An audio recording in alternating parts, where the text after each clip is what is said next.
तो बच्चों, आज हम क्लास फर्स्ट की जो इंग्लिश की न्यू एनसीईआरटी बुक है मृदक, उसका यूनिट फर्स्ट का chapter number first two little hands करने जा रहे हैं।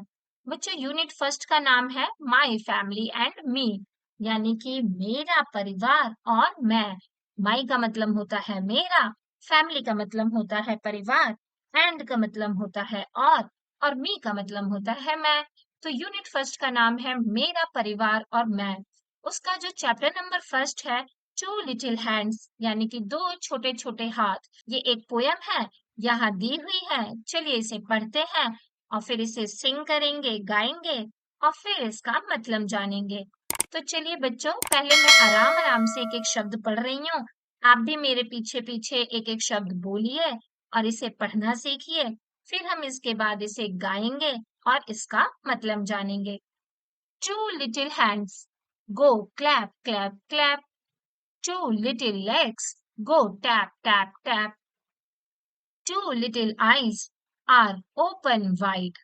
One little head goes side to side. Two little eyes to look around. Two little ears to hear any sound. One little nose to smell and breathe. One little mouth that likes to eat. Hands to clap, legs to walk, nose to smell, mouth to talk, head to move, eyes to see. I have a little body that belongs to me. तो I hope बच्चों, आपको ये सारे words अच्छे से पढ़ने आ रहे होंगे। तो चलिए अब हम इसे सिंग करते हैं, यानी कि गा के देखते हैं कि इसे किस तरीके से गाना है। फिर हम इसका मतलब जानेंगे। Two little hands go clap, clap, clap. Two little legs go tap, tap, tap. Two little hands go clap, clap, clap. Two little legs go tap, tap, tap. Two little eyes are open wide. One little head goes side to side. Two little eyes are open wide. One little head goes side to side. Two little eyes to look around. Two little ears to hear any sound. Two little eyes to look around. Two little ears to hear any sound. One little nose to smell and breathe. One little mouth that likes to eat. Two little nose to smell and breathe. One little mouth that likes to eat. Hands to clap, legs to walk, nose to smell, mouth to talk, head to move, eyes to see. I have a little body that belongs to me. I have a little body that belongs to me. I have a little body that belongs to me. तो I hope बच्चों, आपको ये chapter अच्छे से read करना भी आ गया और सिंग करना भी आ गया। तो चलिए अब हम इसका मतलब जानते हैं। बच्चों, पोइट होता है जिसने इस पोयम को लिखा हो। तो चलिए देखते हैं कि पोइट ने इस चैप्टर में, इस पोयम में क्या लिखा है। Two little hands go clap, clap, clap. Two little legs go tap, tap, tap. तो जो पोइट है बच्चों, जिसने ये पोयम लिखी है, वो कह रहा है कि मेरे पास दो छोटे छोटे हाथ हैं, जिनसे मैं क्या करूंगा, क्लैप करूंगा, यानी कि ताली बजाऊंगा। आप यहाँ पिक्चर में भी देख सकते हैं कि एक छोटी सी बच्ची है, इसके दो छोटे छोटे से हाथ हैं और इनसे ये ताली बजा रही है। फिर आगे पोइट ने लिखा है कि मेरे पास दो छोटे छोटे पैर भी हैं, जिनसे मैं टैप टैप करूंगा। बच्चों, जब हम पैरों को, एक पैर को नीचे रखते हैं और दूसरे पैर को हवा में रखते हैं, फिर दूसरे पैर को जोरों से जमीन पे रखते हैं और पहले पैर को उठा लेते हैं, तो जो पैरों से टप टप की आवाज आती है ना, उसे ही टैप साउंड कहा जाता है। तो जो पोइट है जिसने पोयम लिखी है, वो कह रहा है कि मैं अपने दो छोटे छोटे पैरों से टैप टैप की आवाज निकालूंगा। फिर वो आगे कहता है कि मेरे पास टू लिटिल आईज भी हैं, जिनको मैं ओपन वाइड, यानी कि बहुत ही चौड़ा, बहुत ही बड़े तरीके से खोलूंगा, अपनी आंखों को बहुत ही बड़े तरीके से खोलूंगा। फिर उसके बाद पोएट कहता है कि one little heads go side to side, कि मेरे पास एक छोटा सा सर भी है जिसको मैं साइड टू साइड घुमाऊंगा। कभी मैं लेफ्ट में देखूंगा, कभी मैं राइट में देखूंगा और अपने छोटे से सर को साइड टू साइड मूव करूंगा। फिर इसके आगे पॉइंट कहता है कि two little eyes to look around, मेरे पास दो छोटी छोटी आंखें भी हैं जिनसे मैं अपने आसपास में देखूंगा। लुक का मतलब होता है बच्चों देखना, अराउंड का मतलब होता है आसपास। तो ये पॉइंट जो है वो कह रहा है कि मेरे पास दो छोटी छोटी आंखें भी हैं, मैं इनसे अपने आसपास देखूंगा। फिर आगे वो बोल रहा है कि मेरे पास टू लिटिल ईयर्स भी हैं टू हियर एनी साउंड, जिनसे मैं कोई सी भी साउंड को, किसी भी तरीके की आवाज को सुनूंगा। हियर का मतलब होता है बच्चों सुनना। फिर आगे वो पोएट कहता है कि one little nose to smell and breathe, कि मेरे पास एक छोटी सी नाक भी है और उससे मैं क्या करूंगा, स्मेल करूंगा, यानी कि किसी भी चीज की खुशबू को सूंघूंगा, और ब्रीथ करूंगा यानी कि सांस लूंगा। बच्चों आप सभी को पता होगा कि हम अपनी नाक से स्मेल करते हैं और साथ ही साथ उससे सांस भी लेते हैं, ब्रीथ भी करते हैं। फिर इसके बाद पोइट कहता है कि one little mouth that likes to eat, कि मेरे पास एक छोटा सा मुंह भी है जिसे खाना बहुत ही पसंद है। मतलब मेरे पास एक छोटा सा मुंह भी है जिससे मैं कोई चीज जो है वो खाऊंगा। फिर आगे पॉइंट कहता है कि मेरे पास देखो क्या क्या है। हैंड्स टू क्लैप, हाथ है ताली बजाने के लिए। लेग्स टू वॉक, पैर हैं चलने के लिए। वॉक का मतलब होता है बच्चों चलना। नोज टू स्मेल, नोज यानी कि नाक है स्मेल करने के लिए। माउथ टू टॉक, मुंह है बोलने के लिए। टॉक का मतलब होता है बोलना। तो मेरे पास एक मुंह भी है जिससे मैं बोल सकता हूँ। फिर आगे वो कह रहा है कि हेड टू मूव, एक सर है जिसे मैं मूव कर सकता हूँ, घुमा सकता हूँ। आईज टू सी, आंखें हैं जिनसे मैं देख सकता हूँ। सी का मतलब होता है देखना। फिर ये पॉइंट लास्ट में कह रहा है कि I have a little body, कि मेरे पास एक छोटी सी बॉडी है, एक छोटा सा शरीर है। दैट बिलोंग्स टू मी, जो कि मेरा है। बिलोंग्स टू मी का मतलब होता है कोई चीज जो मेरी है। तो जो पॉइंट है वो कह रहा है कि मेरे पास एक छोटी सी बॉडी भी है जो कि पूरी की पूरी मेरी है। तो इस तरीके से यहाँ पर ये पोयम खत्म हो जाती है। पॉइंट कहता है कि मेरे पास दो छोटे छोटे हाथ हैं जिनसे मैं क्लैप करूंगा, दो छोटे छोटे पैर हैं जिनसे मैं टैप टैप की आवाज निकालूंगा, दो छोटी छोटी आंखें हैं जिनको मैं बहुत ही वाइडली ओपन करूंगा, खोलूंगा, एक छोटा सा सर है जिसे मैं साइड टू साइड देखूंगा, अपनी दो छोटी छोटी आंखों से आसपास की सारी चीजों को देखूंगा, अपने दो छोटे छोटे कानों से आसपास की सारी आवाजों को सुनूंगा, अपनी छोटी सी नोज से स्मेल करूंगा, ब्रीथ करूंगा, सांस लूंगा, अपने छोटे से मुंह से जो मुझे पसंद होगा वो खाऊंगा, हाथों से ताली बजाऊंगा, पैरों से चलूंगा, नाक से स्मेल करूंगा, सूंघूंगा, मुंह से बोलूंगा, हेड को मूव करूंगा, अपने सर को घुमाऊंगा, आंखों से देखूंगा। और ये जो सारे पार्ट्स हैं ये मेरी छोटी सी बॉडी का हिस्सा है और ये बॉडी जो है वो पूरी की पूरी मेरी है। इस तरीके से बच्चों ये जो पोयम है ये यहाँ पे खत्म हो जाती है। यहाँ पे आपको कुछ न्यू वर्ड्स दिए हुए हैं। हैंड है जिसका मतलब हाथ होता है, लेग है जिसका मतलब पैर होता है, हेड मतलब सर, आईज आंखें, ईयर मतलब कान, नोज मतलब नाक, माउथ मतलब मुंह है। फिर चलिए देखते हैं कि आगे क्या दिया है। यहाँ पे दिया है पार्ट्स ऑफ बॉडी, यानी कि हमारे शरीर के जो अंग हैं उनके बारे में दिया है। यहाँ पे चलिए पहले से पढ़ते हैं और फिर देखते हैं कि इसमें क्या दिया है। Head, shoulder, knees and toes, head, shoulders, knees and toes, and eyes and nose, and mouth and nose, head, shoulders, knees and toes। बच्चों यहाँ पर एक छोटी सी पोयम के रूप में हमारे कुछ पार्ट्स ऑफ बॉडी दिए हैं। यहाँ पे हेड दिया है मतलब सर दिया है, ये शोल्डर्स दिए हैं, शोल्डर्स का मतलब होता है हमारे कंधे, नीज का मतलब होता है हमारे घुटने, फिर टोस का मतलब होता है हमारे पैर के जो अंगूठे होते हैं वो, फिर इसके बाद आईज दी है यानी कि हमारी आंखें दी हैं, ईयर्स दिया है यानी कि हमारे कान दिए हैं, माउथ दिया है हमारा मुंह दिया है, फिर नोज दी है यानी कि नाक दी है, और फिर दोबारा से head shoulder knees and toes बोला है, हेड शोल्डर नीज और टोज बोला है। तो आई होप बच्चों आपको ये सारे पार्ट्स ऑफ बॉडी अपने पता होंगे और इनकी स्पेलिंग्स भी आपको याद होगी। फिर चलिए देखते हैं कि आगे क्या दिया है। आगे बोला गया है लेट अस स्पीक, यहाँ पर आपसे बोला गया है रिपीट आफ्टर द टीचर, कि नीचे जो भी चीजें दी हुई हैं उसको आपको अपने टीचर के बाद बोलना है। पहले आपके टीचर बोलेंगे, फिर आपको बोलना है। यहाँ पे टीचर जैसे बोलेंगे आई क्लैप विद माई हैंड्स, तो फिर बच्चों को भी बोलना है कि आई क्लैप विद माई हैंड्स। तो बच्चों मैं पहले बोल रही हूँ, फिर आप लोग मेरे पीछे पीछे सेम सेंटेंस को बोलने की कोशिश कीजिए। आई क्लैप विद माई हैंड्स। चलिए अब आप बोलिए। फिर नेक्स्ट लाइन है आई टैप विद माई फीट। चलिए अब आप बोलिए। Very good. अब आगे है I look with my eyes.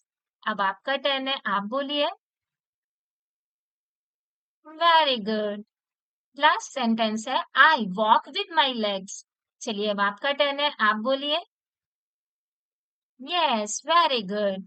तो बच्चों इसी तरीके से आपको ये टीचर के साथ साथ ही एक्सरसाइज करनी है। और बच्चों जब आप ये सेंटेंस बोल रहे होंगे तो साथ साथ में आपको वो एक्शन भी करना है, यानी कि अपने हाथों के साथ क्लैपिंग करनी है, अपने पैरों के साथ टैप टैप की आवाज निकालनी है, आंखों से आपको देखना है और फिर से आपको अपने पैरों से चल के दिखाना है। तो आई होप आपको ये अच्छे से करना आ जाएगा। चलिए अब आगे देखते हैं कि आगे क्या दिया है। टॉक इन पेयर्स, यानी कि जोड़ों में बात करनी है। बच्चों यहाँ पर आपको एक पार्टनर की जरूरत होगी। वो आपके फ्रेंड्स भी हो सकते हैं, आपके घर में आपके बड़े भाई बहन भी हो सकते हैं, या फिर आपकी मम्मी या टीचर या डैडी, कोई भी हो सकते हैं। फिर वो क्या करना है आपको, उनको इस तरीके से ये गेम खेलना है जैसे नितिन और नेहा खेल रहे हैं। यहाँ पर आपका जो भी पार्टनर होगा वो आपके एक पार्ट ऑफ बॉडी को टच करेगा और फिर आपको बताना है कि उसने कौन से पार्ट ऑफ बॉडी को टच किया है। जैसे नितिन है, उसने पूछा व्हाट इज दिस, उसने नोज को टच करते हुए पूछा कि ये क्या है। तो नेहा ने बताया कि this is my nose, Neha ने बताया कि ये मेरी नाक है। ऐसे ही आपका जो पार्टनर होगा, आपका जो दोस्त होगा, आपको उसके साथ ही गेम खेलना है। आपको एक पार्ट ऑफ बॉडी टच करना है और फिर वो जो आपका पार्टनर है, आपका दोस्त है, वो बताएगा कि ये क्या पार्ट ऑफ बॉडी है।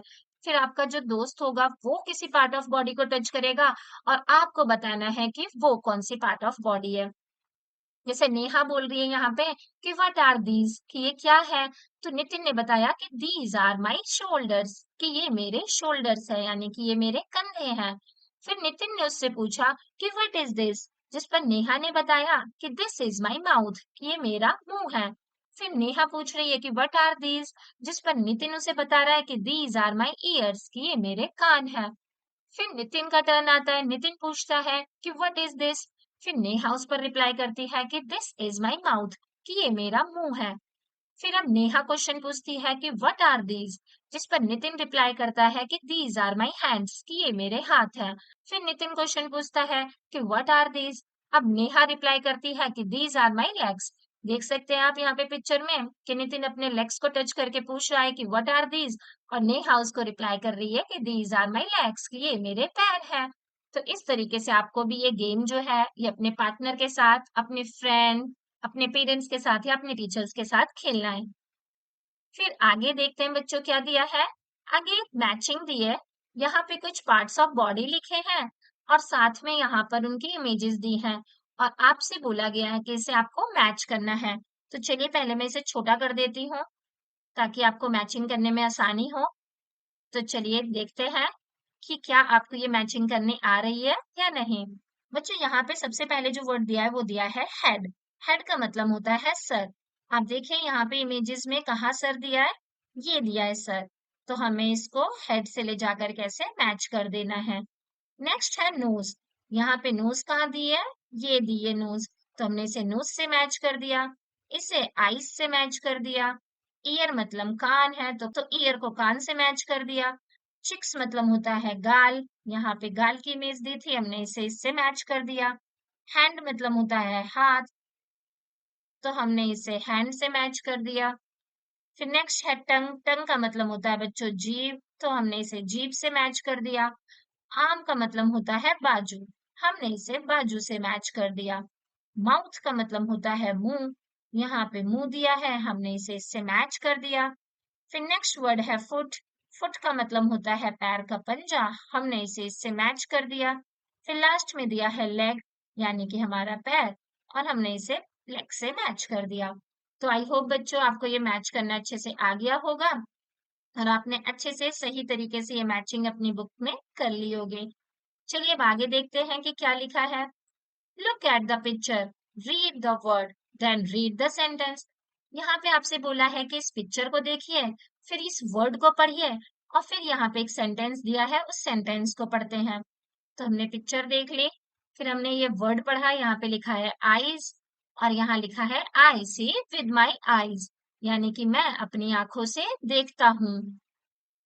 फिर आगे बच्चों यहाँ ईयर की इमेज दी है और यहाँ पे ईयर्स लिखा है और सेंटेंस लिखा है कि I hear with my years, कि मैं अपने कानों से हियर करता हूँ यानी कि सुनता हूँ। नेक्स्ट यहाँ पे नोज की इमेज दी है, नाक की इमेज दी है और यहाँ पे नोज लिखा है और लिखा है कि I smell with my nose, यानी कि मैं अपनी नाक से सूंघता हूँ, स्मेल करता हूँ। फिर यहाँ माउथ की इमेज दी है और यहाँ माउथ की स्पेलिंग लिखी है। फिर लिखा है कि आई ईट विद माई माउथ, कि मैं अपने मुंह से खाता हूँ। फिर लास्ट में हमें बच्चों स्किन की इमेज दी है। स्किन का मतलब होता है हमारी त्वचा, हमारी खाल। और फिर यहाँ पे लिखा है कि I feel with my skin, कि मैं अपनी स्किन से फील करता हूँ, किसी चीज को महसूस करता हूँ। तो आई होप बच्चों आपको अच्छे से समझ में आ गया होगा। आगे बच्चों यहाँ पे आपको बोला गया है कि अपने पाम को यानी कि अपने एक हाथ को इस बॉक्स के अंदर रखना है और फिर पेंसिल की हेल्प से आपको उसकी आउटलाइन बनानी है, यानी कि अपने हाथ को ट्रेस करते हुए हाथ बनाना है। फिर उसको अच्छे से कलर करना है, कुछ भी डेकोरेट कर सकते हो आप, बिंदी लगा सकते हो, कोई पेपर बिट्स लगा करके उसको सुंदर सा बना सकते हो। चलिए मैं इसे थोड़ा छोटा कर देती हूँ और अपना हाथ बनाती हूँ। आप लोग भी बच्चों अपना हाथ रख के इस तरीके से हाथ बनाएंगे और आपके हाथ तो इससे भी सुंदर बनेंगे। मैंने यहाँ पर एक छोटा सा हाथ बना दिया है। आप यहाँ पे अपना हाथ रख के अपना हाथ बना लेंगे। फिर आगे बच्चों यहाँ पे आपसे बोला गया है कि आपको अपने दोस्त की ड्राइंग के साथ, अपने फ्रेंड की ड्राइंग के साथ इसे कंपेयर करना है और देखना है कि किसका हाथ ज्यादा बड़ा है। फिर आगे बच्चों हमें एक और एक्टिविटी दी है, चलिए देखते हैं, इसे पढ़ते हैं। वॉशिंग हैंड्स मतलब हाथ को धोना। वॉश का मतलब होता है धोना, हैंड्स का मतलब होता है हाथ। तो चलिए देखते हैं कि हाथ को कैसे धोया जाता है। ओपन द टैप और पोर वाटर ऑन योर हैंड्स। बच्चों पहले हमें टैप को ओपन करना है और अपने हाथों पे पानी को पोर करना है यानी कि गिराना है। रब सोप ऑन योर हैंड्स। अपने हाथों में फिर सोप को यानी कि साबुन को रब करना है, रगड़ना है। उसके बाद हमें वॉश बिटवीन द फिंगर्स। हमें अपने हाथों की जो उंगलियां हैं उनके बीच में भी अच्छे से धुलाई करनी है, सफाई करनी है, क्योंकि जर्म्स तो बच्चों हमारी फिंगर्स के बीच में भी आ सकते हैं, हमारे नेल्स में भी आ सकते हैं, हमारे हाथ फ्रंट साइड और बैक साइड कहीं पर भी आ सकते हैं। तो हमें हर तरीके से अच्छे से हाथ को धोना है। Rinse your hand again. और फिर दोबारा से अपने हाथ को अच्छे से पानी से एक बार धो लेना है। तो इस तरीके से यहाँ पे 4 स्टेप्स में आपको बताया गया है कि अपने हाथ को किस तरीके से धोना है। पहले अपने हाथों को गीला कर लेना है, फिर साबुन लगाना है और उस साबुन को अपने हाथ के हर पार्ट में, हर कोने में लगाना है और फिर उसके बाद अच्छे से पानी से अपने हाथ को धो लेना है। तो आई होप बच्चों आपको ये समझ में आ गया होगा। चलिए आगे देखते हैं कि क्या दिया है। आगे हमें एक अल्फाबेट सॉन्ग दिया है, चलिए हम इसे पढ़ते हैं। A B C D E F G H I J K L M N O P, L M N O P Q R S T U V W X Y Z sugar on the bread, next day morning come to me, we will learn the ABC. Happy, happy we shall be when we know the ABC. हमें सिर्फ इसे अच्छे से याद करना है। इसमें यहाँ पे लिखा है कि ABCD पहले लिखी है, फिर लिखा है कि ब्रेड के ऊपर शुगर लगी है, अगले दिन आप फिर से आए मेरे पास और आकर के ABCD सीखें और जब हमें ABCD आ जाएगा तो हम बहुत ही खुश खुश हो जाएंगे। ये एक सिंपल सा सॉन्ग है बच्चों, जिसका हमें मीनिंग नहीं जानने की जरूरत है, बस हमें इसे याद करना है और गाना है और गा करके हमें अपने पेरेंट्स को और अपने टीचर्स को सुनाना है। चलिए एक और बारी से पढ़ लेते हैं, एक और बारी से गा लेते हैं। A B C D E F G H I J K L M N O P L M N O P Q R S T U V W X Y Z X Y Z sugar on the bread. Next day morning come to me. We will learn the ABC. Happy, happy we shall be when we learn the ABC. तो I hope बच्चों अब आप इसे अच्छे से पढ़ लेंगे। फिर आगे बच्चों आपको कहा गया है राइट द लेटर्स, यानी कि ये आपको लिखना है। बच्चों आई होप आपको एबीसीडी तो आती होगी। ये हमारा कैपिटल लेटर का ए होता है और ये स्मॉल लेटर का ए होता है। यहाँ पे हमें बना के दिया हुआ है और हमसे बोला गया है कि हमें यहाँ पे दोबारा इसे लिखना है। हमारे पास काफी सारा स्पेस है और हम हर अल्फाबेट को एटलीस्ट 3 बार तो यहाँ लिख सकते हैं। मैं आपको एक लिख के दिखा दे रही हूँ। आपको इसी तरीके से लाइन पे यहाँ पे 2 बार और ए लिखना है। फिर इस तरीके से आपको बी लिखना है। पहले एक बार कैपिटल बी लिखेंगे आप, लाइंस में लिखना है प्रॉपर। फिर स्मॉल बी लिखेंगे, फिर स्मॉल बी लिखेंगे और आपके पास काफी स्पेस है तो आप 2 बार और लिख सकते हैं। इसी तरीके से आप पहले सी लिखेंगे, फिर स्मॉल सी लिखेंगे और यहाँ और जगह है तो आप दोबारा से कैपिटल सी और स्मॉल सी लिखेंगे। फिर आपको एक बार कैपिटल डी लिखना है और फिर स्मॉल डी लिखना है, फिर कैपिटल ई लिखना है और स्मॉल ई लिखना है। और आपके पास बच्चों काफी स्पेस है तो आप हर लेटर को कम से कम 3 बार तो लिख ही सकते हैं। और आई होप आप सबको एबीसीडी तो बचपन से ही लिखनी आ गई होगी। आपने प्रीवियस क्लासेस में भी इसे लिखना सीख लिया होगा। तो आप इस तरीके से यहाँ पे इसे लिख लेंगे। फिर यहाँ पर आपको एक और फोनिक सॉन्ग दिया हुआ है, यानी कि एबीसीडी से रिलेटेड एक और गाना दिया हुआ है। तो चलिए इसे पढ़ते हैं और गाते हैं। A is for aunt, aunt.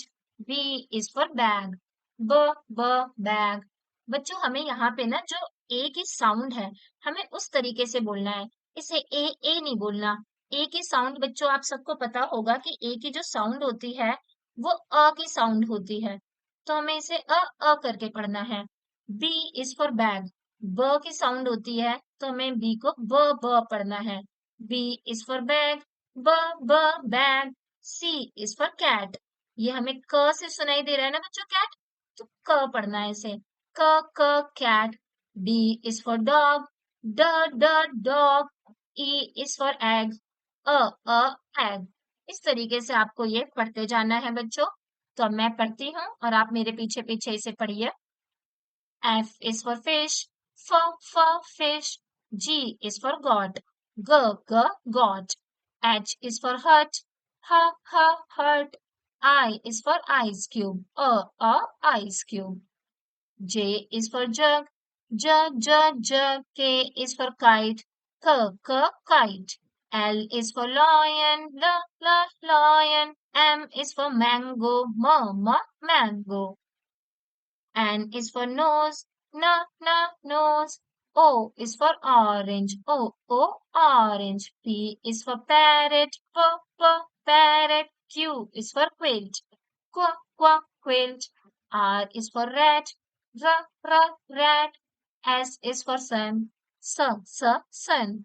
T is for table, table. U is for umbrella, umbrella. V is for van, van. W is for well, well. X is for X-ray, X-ray. Y is for yarn, yarn. Z is for zebra, zebra. तो I hope बच्चों आपको ये अच्छे से पढ़ना आ रहा होगा। आप एक और बार इसे रिपीट करके दोबारा से वीडियो देख सकते हैं और दोबारा से इसे पढ़ सकते हैं। फिर इसके बाद बच्चों आपको कुछ लेटर साउंड दी हुई है। मतलब हमारा जो ए होता है, ए से सिर्फ एप्पल तो नहीं होता ना बच्चों, ए फॉर एप्पल के अलावा भी बहुत कुछ होता है। जैसे कि यहाँ पे मैंने इसे छोटा कर दिया। अब देखते हैं कि क्या क्या दिया है। बच्चों हमें यहाँ पे ए फॉर एक्स भी दी है, ए फॉर ऑरेंज भी दिया है और इसके अलावा ए फॉर आम भी दिया है। फिर ऐसे बी फॉर बैग दिया है, बी फॉर बी भी दी है और बी फॉर बॉय भी होता है। C for cat, कैप और कैट दिया है। D for den यानी कि गुफा, डोर यानी कि दरवाजा और डॉग यानी कि कुत्ता भी दिया है। इसके अलावा E for egg, E for ear और E for elephant भी दिया है। तो बच्चों जैसे हमने आज तक ABCD पढ़ी है, तो जैसे हमने पढ़ा है M for mango, तो M for mango के अलावा monkey, money और भी बहुत कुछ हो सकता है ना बच्चों। तो ऐसे यहाँ पे और भी बहुत सारे जो चीजें A से, B से, C से, D से और E से हो सकती हैं वो दी हुई हैं। इसके बाद आपसे बोला गया है कि यहाँ पे आपको तीन तीन इमेजेस दी हैं, इनको ध्यान से पढ़िए और फिर देखिए कि किसका जो साउंड है, इनिशियल साउंड है, कौन सी चीज है जिसको जब हम पढ़ रहे हैं तो शुरुआत का जो अक्षर है वो अलग आ रहा है। तो बच्चों ध्यान से अगर हम पढ़ें तो ये हम पढ़ते हैं ब, ब से बैग, बी फॉर बैग, ब से साउंड आ रही है और इसमें क से कैप की साउंड आ रही है और इसमें ब से बलून की साउंड आ रही है। तो बच्चों ये जो है ये एक ऑड है, तो बाकी दोनों तो ब से है, ये क से है, तो हमारा जो ऑड वन आउट है वो कैप हो गया। बच्चों जो नेक्स्ट है यहाँ पे हम इसे पढ़ते हैं एप्पल, ये ए से साउंड है। जो नेक्स्ट है वो आंट है, वो भी ए से साउंड है। लेकिन जो थर्ड फिगर दी है ये क्लॉक है, इसकी साउंड तो क से आ रही है, तो ये एक ऑड हो गया। ये दोनों तो ए से शुरू हो रहे हैं, ये क से शुरू हो रहा है, तो इसीलिए ये एक ऑड हो गया। नेक्स्ट है यहाँ पे एग दिया है, फिर डॉग दिया है और ड्रम दिया है। इन दोनों की साउंड बच्चों डा से है, ड से डॉग, ड से ड्रम, लेकिन एग जो है वो उसकी साउंड अलग है, तो इसीलिए ये एक ऑड वन आउट हो गया। ये इन तीनों में सबसे अलग हो गया। तो इस तरीके से बच्चों यहाँ पे हमारा चैप्टर भी जो है वो खत्म हो जाता है और आई होप आपको ये चैप्टर अच्छे से समझ में आ गया होगा और आई होप बच्चों आपको ये वीडियो भी पसंद आई होगी। अगर आपको ये वीडियो पसंद आई तो प्लीज इसे लाइक कीजिए और इसी तरीके से बाकी चैप्टर्स को भी अच्छे से जानने के लिए, पढ़ने के लिए आप हमारे चैनल को सब्सक्राइब कर सकते हैं और हमारे चैनल की प्लेलिस्ट में जाकर के अपने बाकी चैप्टर्स भी देख सकते हैं। मुझे चैनल को सब्सक्राइब करना मत भूलिए। थैंक यू बच्चों फॉर वॉचिंग।